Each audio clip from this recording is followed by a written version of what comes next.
Galera, professor Rafael de Filosofia.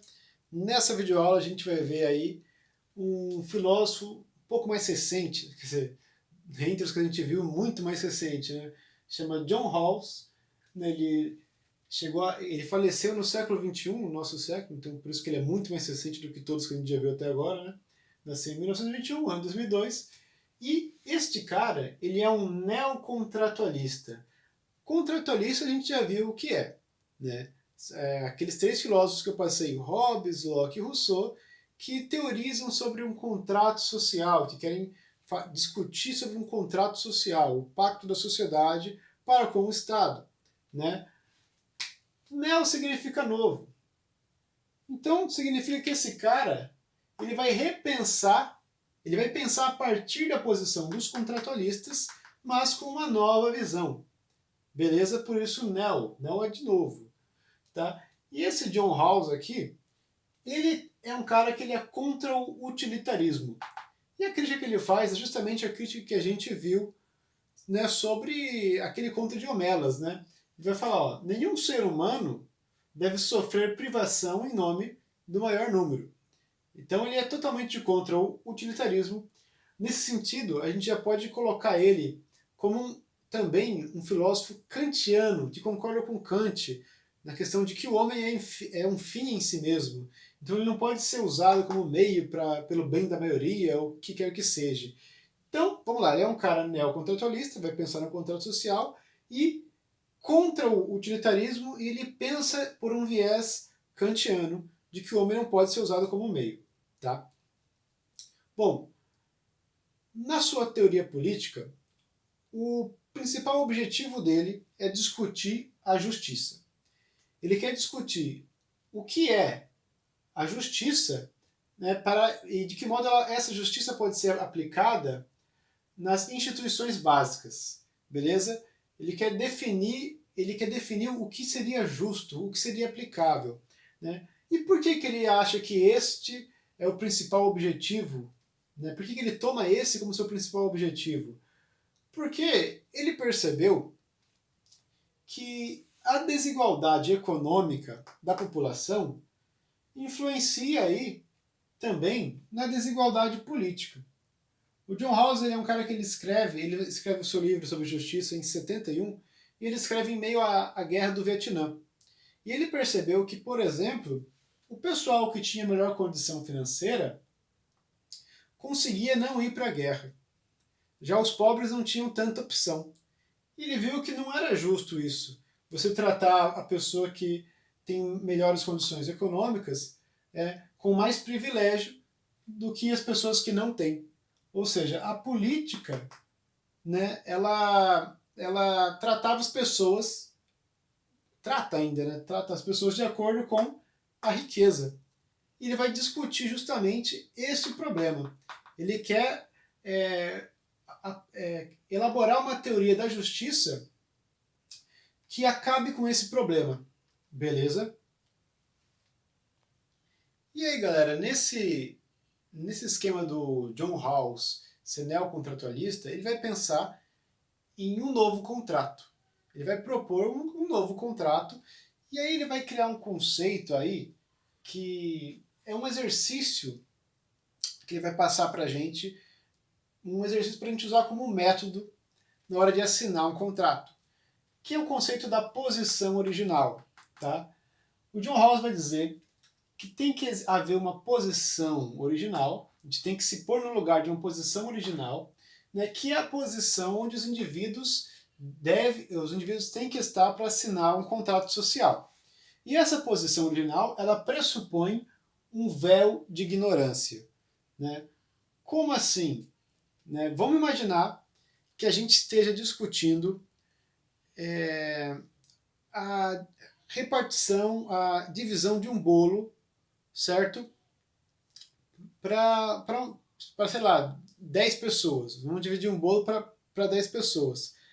A pessoa que for decidir sobre o que é justo, como essa divisão seria justo, tem que ser uma pessoa que está numa posição original com um véu de ignorância. Ou seja, é uma pessoa que não sabe qual vai ser a sua posição na fila do bolo. Você vai pegar primeiro, ou depois em segundo, ou em terceiro, enfim. a posição original é essa. É a posição onde a pessoa que vai decidir sobre o que é justo ou não tem a menor ideia de qual vai ser a sua condição e a condição dos outros, certo? Ela não sabe se ela vai ser o primeiro, se ela vai estar em segundo ou se ela vai estar em último. E como ela não sabe disso, ela vai necessariamente ter que considerar que ela pode estar em último. E na hora de decidir o que é justo, ela não vai tentar dar preferência a algum grupo ou alguma classe econômica, né, classe social, enfim. Essa é a posição original e esse é o véu de ignorância. O véu que torna todos iguais. O véu não é vantajoso para ninguém. Ninguém sabe nem de si, nem dos outros. Tá? Então, para a gente imaginar aí mais um exemplo, né? Imagine que a gente está aí criando, estamos decidindo sobre um hospital público e a gente esteja decidindo sobre os salários dos funcionários, né? E aí, para decidir, tem lá uma pessoa que é enfermeira. Essa pessoa que é enfermeira, na hora de decidir sobre o salário da enfermeira, pode puxar sardinha para o dela, porque ela não está numa posição original. Né? Ou está lá um médico, também pode puxar a sardinha para o salário dele e propor que o médico deve ganhar muito mais, né, do que o razoável, digamos assim, certo? Porque ele não está numa posição original. Então, o que é essa posição original? É essa de um véu de ignorância, e você tem que assinar um contrato sem saber qual vai ser a tua, qual vai ser o seu lugar lá, sem saber se você vai ser enfermeiro, médico, enfim, vai ficar no balcão, ou enfim. Que é, no caso, chamar alguém que não se encontra nessas classes sociais. Tá? Embora, quando John Rawls fale de posição original, ele não necessariamente pensa em alguém de fora. Isso é mais um exercício especulativo, um exercício teórico. Ele diz que a gente deve usar isso como método para assinar o contrato, se pôr, né, nessa posição original. Tentar imaginar num lugar onde a gente não vá tentar beneficiar outra pessoa. Então, por exemplo, se uma pessoa que se coloca numa posição original, quando ela vai pensar em salário de enfermeiro e médico, ela vai levar em conta, né, como se ela fosse neutra. Ela vai pensar, não, de fato, a enfermeira ela tem um serviço bastante puxado, ela tem que ficar fiscalizando mais os pacientes, ela faz serviços mais pesados que o médico, mas o médico, por outro lado, ele tem que estudar mais para se formar como médico, a responsabilidade dele é maior porque ele faz coisas que colocam, ele faz procedimentos que colocam a vida de alguém em risco, e você pensa em todas essas questões na hora de decidir, na hora de firmar o contrato. Tá? Só um exemplo, e mais um para finalizar. Seria o mesmo da gente pensar de ter ali um ministro da Fazenda, né, um cara que vai cuidar da economia do país, e esse cara que é ministro aí da economia, ele tem ligação com algum banco, por exemplo.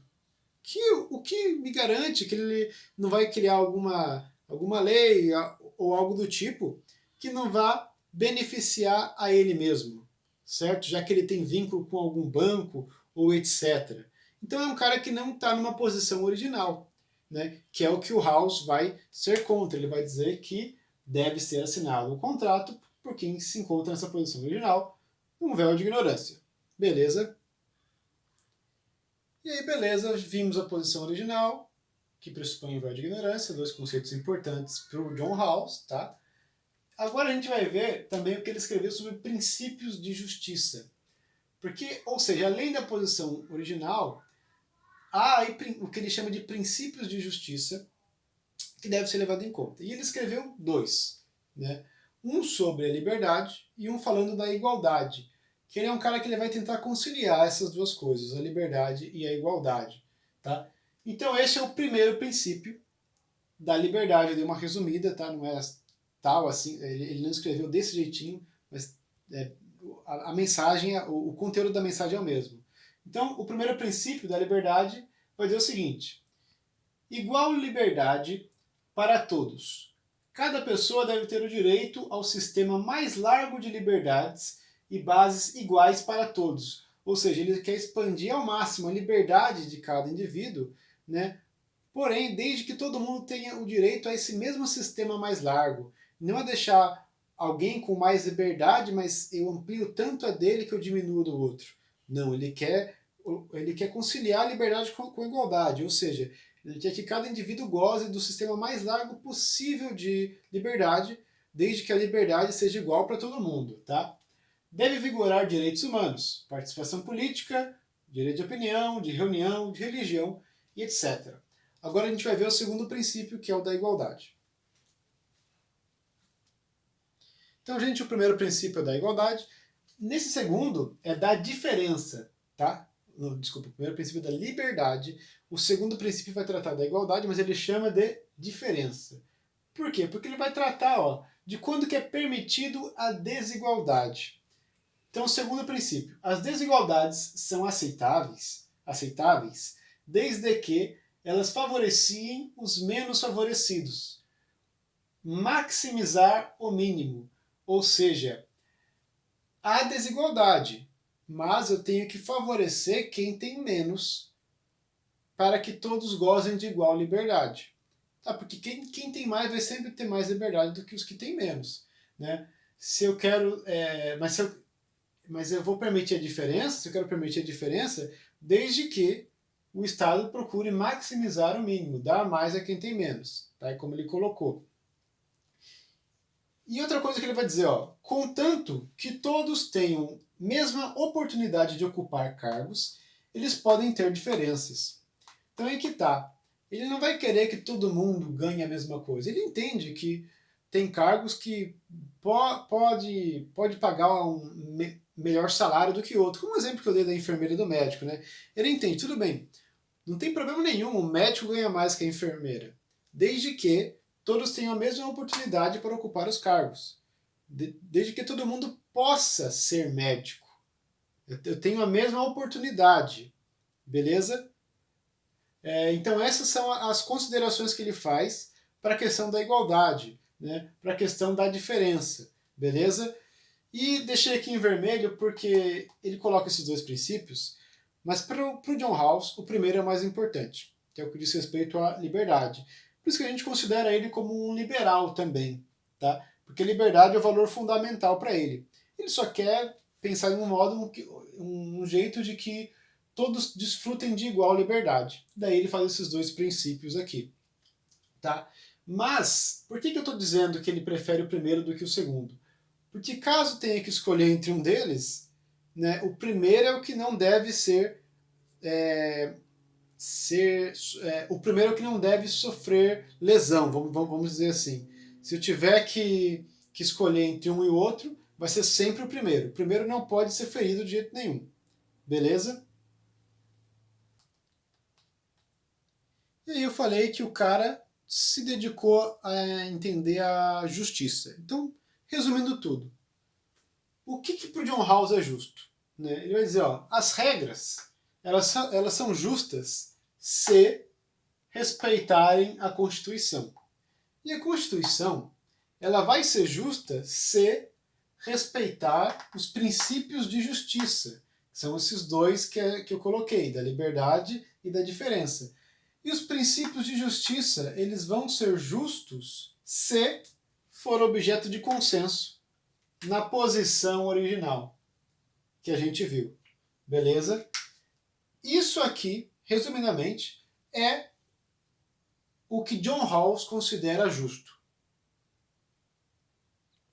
Beleza, a gente viu o que o John Rawls considera justo. Mas a pergunta é, tá, e se a gente percebe que a gente vive em uma situação injusta? Né? O que ele fala pra gente fazer? Ele vai dizer, ó, se a gente está vivendo em uma situação injusta, John Rawls propõe a desobediência civil. Ou seja, é você desobedecer. Se eu não concordo com algo, eu vou simplesmente desobedecer. Eu não vou seguir o que estão me pedindo para fazer porque eu não concordo. E repare que essa é uma medida, é uma forma de protesto não violenta, né, que inclusive ela foi adotada pelo Gandhi. Né, o Gandhi lá na Índia, ele usou a desobediência civil para conquistar os seus direitos políticos, as suas vitórias políticas. Né? Só para ficar mais claro, essa desobediência civil, ela foi criada, assim, ela foi criada por um pensador chamado Henry David Thoreau, que ele é um cara que viveu nos Estados Unidos no século XIX, lá em meados de 1840, alguma coisa, tal. E ele escreveu um livro chamado Desobediência Civil. John Rawls também tem um livro com esse mesmo título, mas o primeiro que falou foi o Thoreau. E o Thoreau, ele não concordou com a ideia de os Estados Unidos dizerem que eles eram uma república livre, só que eles estavam matando os índios, estavam na época em guerra com os mexicanos, estavam tomando territórios dos mexicanos. O Thoreau não concordou com isso.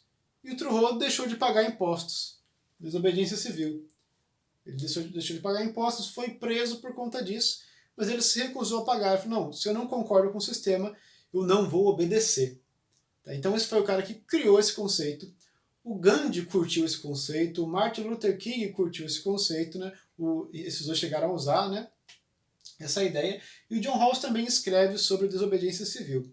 Mas ele deixa bem claro, ó, a desobediência civil é apenas para injustiças substanciais e claras, né? Algo que você tem, algo que está certo de que foi uma injustiça cometida, onde já tenham sido feitos todos os recursos. Então, como último recurso, John Rawls propõe a desobediência civil. Beleza?